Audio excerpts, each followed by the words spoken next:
नमस्कार, मैं हूं अजय कुमार। आप देख रहे हैं देसी अड्डा। जैसे जैसे लोकसभा का चुनाव नजदीक आ रहा है, वैसे वैसे नेताओं के सांस फूल रहे हैं। कोई टिकट लेने के जुगाड़ में है तो किसी को टिकट कटने का डर सता रहा है। इसी बीच खबर आई है कि सारण, सिवान और महाराजगंज में कुछ खेला होने वाला है। उस खेले का क्या माजरा है, आइए हम समझते हैं और जानने का प्रयास करते हैं राकेश तिवारी जी से। राकेश जी नमस्कार। धन्यवाद आपको। खबर आ रही है कि सारण, महाराजगंज और सिवान में कुछ खेला होने वाला है। क्या है खेला? देखिए, सारण, सिवान और महाराजगंज ये तीनों अति महत्वपूर्ण सीट है। दो जिला है, एक सिवान और एक सारण जी। और सारण सिवान जिला में जो महाराजगंज है वो बीच में पड़ता है। तो ये तीनों सीट प्रभावित होता है एक दूसरे से और एक दूसरे के वोटर का रिलेशन एक दूसरे जगह पे है। तो छपरा जिला का जो वोटर है वो सिवान और महाराजगंज के वोटर को प्रभावित कर सकता है, महाराजगंज का वोटर छपरा जिले वाले को प्रभावित करता है। ये ऐसा प्राचीन समय से देखा जा रहा है, जिस समय से वोटों की राजनीति चलती है। अब देखिए, मैं दो चीज आपको बताऊंगा। एक तो भौगोलिक स्थिति भी बताऊंगा, एक राजनीतिक स्थिति भी बताऊंगा और अभी क्या चल रहा है और ये चर्चाएं क्यों चल रही है छपरा, सिवान और महाराजगंज को लेकर। मार्केट में कई चर्चा है। मार्केट मतलब क्या? राजनीतिक बाजार। तो राजनीतिक बाजार में ये चर्चा है कि इस बार सिवान में भाजपा चुनाव लड़ना चाहती है, जबकि पिछली बार वहां से जदयू के कैंडिडेट जीते हुए थे। अजय सिंह की पत्नी कविता सिंह शहाबुद्दीन की पत्नी हिना साहब को पराजित करके जीती हुई थी। दूसरा, महाराजगंज से सांसद बीजेपी के हैं जनार्दन सिंह सिग्रीवाल और छपरा से यानी कि सारण सीट से है राजीव प्रताप रूडी, भाजपा के बड़े नेता, पहले मंत्रिमंडल में मंत्री भी रह चुके हैं वाजपेयी जी के जमाने से और कई बार छपरा से बड़े बड़े लोगों को पराजित किया है। राबड़ी देवी को भी चुनाव हराया है और राजीव प्रताप रूडी एक बार नहीं कई बार सांसद रहे हैं। जनार्दन सिंह सिग्रीवाल भी पहले प्रभुनाथ सिंह को चुनाव हराए, 14 में जीते, 19 में जीते, फिर इस बार वो कमर कसकर तैयार है। सिवान में कविता सिंह अजय सिंह की पत्नी पराजित कर चुकी है हिना साहब को, तीसरी बार वो पराजित हुई थी। अब जो है ये चर्चा है कि भाजपा सिवान सीट लड़ना चाहती है और महाराजगंज को जदयू को दे देना चाहती है। यदि ऐसा हो गया तो जनार्दन सिंह सिग्रीवाल का टिकट कट जाएगा। बिल्कुल। वहां सिवान में कविता सिंह का टिकट कट जाएगा। छपरा में राजीव प्रताप रूडी के टिकट कटने की संभावना है, चर्चा हो रही है। बिल्कुल। हालांकि अभी वित्त मंत्री निर्मला सीतारमण का एक कार्यक्रम हुआ था, जीविका दीदी आई थी, सम्राट चौधरी भी गए थे, राजीव प्रताप रूडी ने हुंकार भरा है। राजीव प्रताप रूडी बड़े नेता हैं और उनके पार्टी में रहने से सिद्धांतों को बल मिलता है। पार्टी फोरम में बोलने वाले पढ़े लिखे और ज्ञानी नेताओं में एक माने जाते हैं। किसी भी मामले पर उनको जानकारी भी है। सारण में उनको इस तरह का नेता माना जाता है। ये राजीव प्रताप रूडी कभी नली गली बनाने वाले नेता नहीं रहे हैं। राजीव प्रताप रूडी आइडियोलॉजी के नेता रहे हैं, बड़े लेवल पे, बड़े उच्च जगह पे उड्डयन मंत्री रह चुके हैं और उनकी जो पहचान है वो बड़े लेवल पे है। तो ऐसा माना जाता है कि उनका भी टिकट कटने वाला है, क्योंकि उनका जो है नरेंद्र मोदी और अमित शाह से पटरी नहीं जम रहा है। तो ऐसी परिस्थिति में छपरा, सिवान और महाराजगंज तीनों सीट को लेकर संशय बरकरार है कि किसका टिकट कटेगा, यानी कि तीनों सांसद का टिकट वहां से गोल होने वाला है। ये चर्चा है, जो मैंने बताया ये चर्चा है। इसका बाजार भी गर्म है। हमारा भी घर उधर ही पड़ता है। तो लोगों से जो फीडबैक मिल रहा है, जो उनके कार्यकर्ता बातचीत कर रहे हैं, उनके विरोधी बातचीत कर रहे हैं, उसका जो फीडबैक था वो मैंने आपको दिया। जी बिल्कुल। तो चर्चा जो है वो मैं आपको बताता हूँ। चर्चा ये है कि जनार्दन सिंह सिग्रीवाल का टिकट महाराजगंज से कट जाएगा, यदि वहां जदयू के खाते में चला जाएगा तो सिग्रीवाल को छपरा शिफ्ट किया जा सकता है, क्योंकि छपरा में ही यानी कि सारण जिला में ही सिग्रीवाल का घर है और जलालपुर छपरा से बहुत कम ही दूरी पर है और सिग्रीवाल छपरा में रहकर ही पढ़ाई किए हैं और सिग्रीवाल छपरा की ही राजनीति से अपना जीवन की शुरुआत की, राजनीतिक जीवन का। वो जलालपुर से भी चुनाव लड़े हैं विधायक का।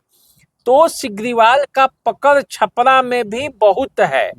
तो ऐसी स्थिति में यदि महाराजगंज में टिकट कट गया तो छपरा में सेटिंग हो जाएगा। हालांकि सिग्रीवाल का संबंध राजीव प्रताप रूडी से बहुत अच्छा है, लेकिन यदि टिकट कट जाएगा, नहीं दिया जाएगा भाजपा नेतृत्व से और उन्हें कहा जाएगा तो सिग्रीवाल को लड़ना पड़ेगा। दूसरी बात चल रही है कि कविता सिंह के पति जो अजय सिंह हैं, अजय सिंह को राजपूत जाति से आते हैं। महाराजगंज जो है वो राजपूत जात डोमिनेटेड इलाका है। अधिकांश मौकों पर वहां से राजपूत जीतते रहे हैं। सिग्रीवाल भी राजपूत जाति के हैं। प्रभुनाथ सिंह जो उनके रणधीर सिंह चुनाव लड़ने की जिनकी बात चल रही है वो भी राजपूत जाति के हैं। प्रभुनाथ सिंह भी एमपी रहे हैं, वहां से चंद्रशेखर एमपी रहे हैं, वहां से राम बहादुर सिंह एमपी रहे हैं। वहां से राजपूत नेताओं का एक लंबा वो चित्तौड़गढ़ कहा जाता है ना।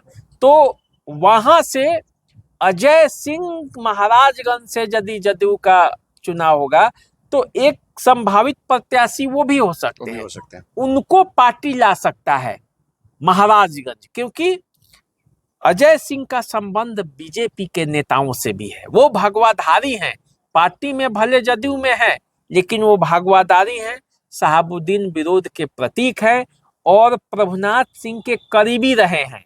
लेकिन जदयू में जब से वो गए और प्रभुनाथ सिंह राजद में गए तब से राजनीतिक रूप से दूरी बढ़ी है, लेकिन संबंधों में कोई ये दिक्कत नहीं है, दरार नहीं है। तो ऐसी स्थिति में, लेकिन राजनीति में तो देखते हैं भाई भाई से चुनाव लड़ता है, पिता पुत्र में चुनाव हो जाता है।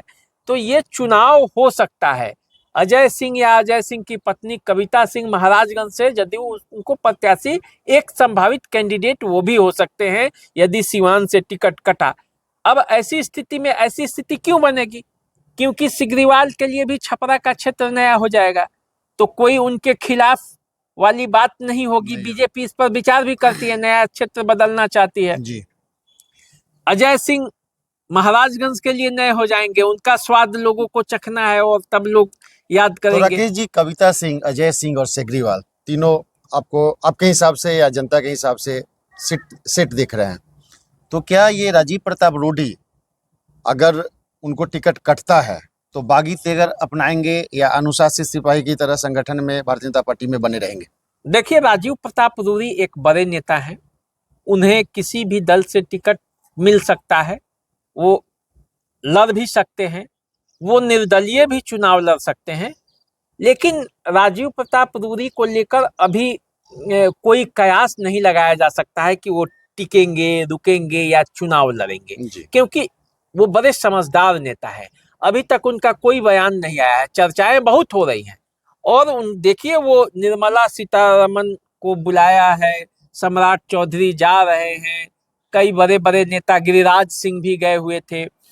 आंगनबाड़ी ये जीविका दीदियों का एक बड़े स्तर पर भीड़ इतनी थी और राजीव प्रताप रूडी काफी संयमित हैं। वो नेता नहीं है कि गली गली घूम घूम के उनको आप देखेंगे। वो बड़े नेता हैं, वो दिल्ली में बेकार के बयानबाजी से भी बहुत बचते हैं। वो इस सब चीज से बचते हैं।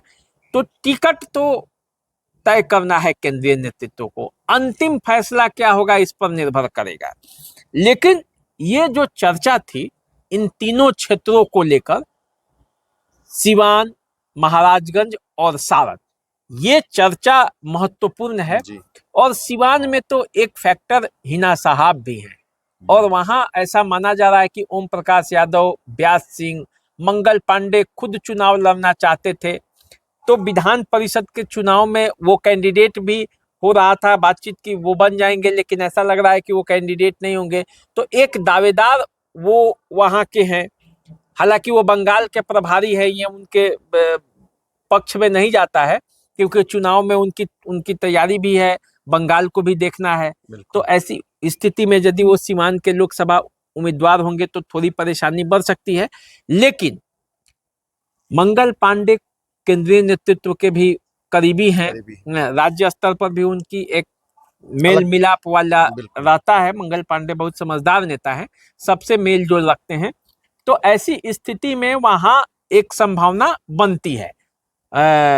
कई और नेता हैं, टुन्ना जी पांडे भी एक वहां पे हैं। फिर कई परिस्थितियां हैं जो सिवान में भाजपा के लिए अनुकूल है, और भाजपा यदि वहां से चुनाव लड़ेगी तो आप यकीन मान के चलिए कि उसको लाभ मिलेगा, वो चुनावी बाजी जीतने का चांस उसको ज्यादा है, क्योंकि आरजेडी में टूट है।